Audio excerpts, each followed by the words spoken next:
ನಮಸ್ಕಾರ. ಕರ್ನಾಟಕದ ಮ್ಯಾಪ್ ನೋಡ್ತಿದ್ರೆ ಯಾದಗಿರಿ ಅಂತ ಒಂದು ಜಿಲ್ಲೆ ಕಾಣಿಸುತ್ತೆ ಅಲ್ವಾ?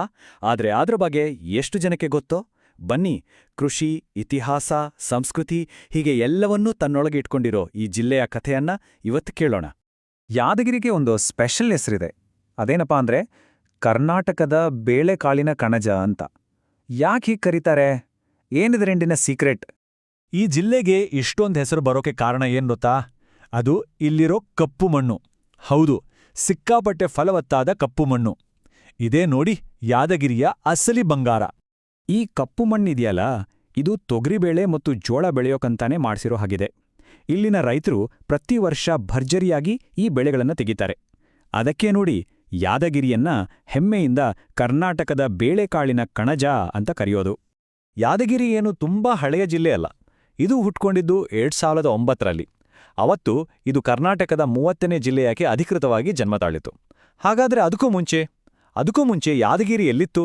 ಹೌದು, 2009ರವರೆಗೂ ಯಾದಗಿರಿಗೆ ಅಂತ ತನ್ನದೇ ಆದ ಒಂದು ಐಡೆಂಟಿಟಿ ಇರಲಿಲ್ಲ. ಅದು ದೊಡ್ಡ ಕಲಬುರಗಿ ಜಿಲ್ಲೆಯ ಒಂದು ಭಾಗ ಅಷ್ಟೇ ಆಗಿತ್ತು. ಆದರೆ ಆಡಳಿತಕ್ಕೆ ಸುಲಭವಾಗ್ಲಿ ಅಂತ ಆ ವರ್ಷ ಯಾದಗಿರಿಯನ್ನ ಒಂದು ಹೊಸ ಜಿಲ್ಲೆಯಾಗಿ ಘೋಷಿಸಿದ್ರು. ಅಲ್ಲಿಂದ ಶುರುವಾಯಿತು ನೋಡಿ ಇದರ ಹೊಸ ಪಯಾಣ.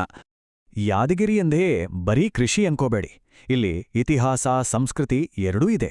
ಬನ್ನಿ, ಇಲ್ಲಿ ನೋಡಲೇಬೇಕಾದ ಕೆಲವು ಜಾಗಗಳನ್ನ ಒಂದು ರೌಂಡ್ ಹಾಕೋಣ. ಮೊದಲು ಹೋಗೋದು ಗೋಗಿಯಲ್ಲಿರೋ ಸಿದ್ಧಲಿಂಗೇಶ್ವರ ದೇವಸ್ಥಾನಕ್ಕೆ. ಇದರ ಆರ್ಕಿಟೆಕ್ಚರ್ ಮತ್ತೆ ಇಲ್ಲಿ ನಡೆಯೋ ಜಾತ್ರೆ ಇದೆಯಲ್ಲ, ಅದಕ್ಕಾಗಿ ಸಾವಿರಾರು ಜನ ಬರ್ತಾರೆ. ಸರಿ, ಅಲ್ಲಿಂದ ನೇರವಾಗಿ ಶೋರಾಪುರದ ಇತಿಹಾಸದ ಪುಟಗಳಿಗೆ ಹೋಗೋಣ ಬನ್ನಿ. ಇಲ್ಲಿ ತಾಯೋರ್ ಮಂಜಿಲ್ ಅಂತ ಒಂದಿದೆ. ಬ್ರಿಟಿಷರ ಕಾಲದ ಕತೆಗಳನ್ನೆಲ್ಲ ಹೇಳ್ತಾ ನಿಂತಿರೋ ಒಂದು ಸುಂದರವಾದ ಅರಮನೆ ಇದು.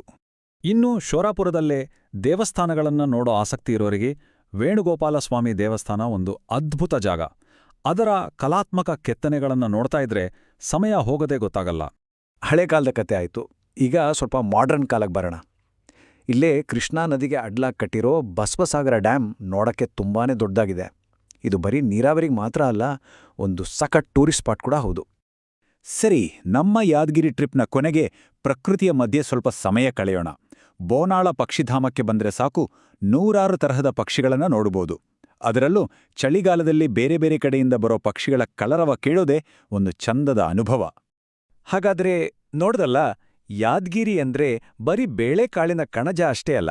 ಆ ಮಣ್ಣಲ್ಲಿ ಬಂಗಾರದಂತಹ ಬೆಳೆ ಇದೆ, ಕಲ್ಲುಗಳಲ್ಲಿ ಇತಿಹಾಸದ ಕಥೆಗಳಿವೆ, ಹಾಗೆ ಹರಿಯೋ ನೀರಿನಲ್ಲಿ ಜೀವನವಿದೆ.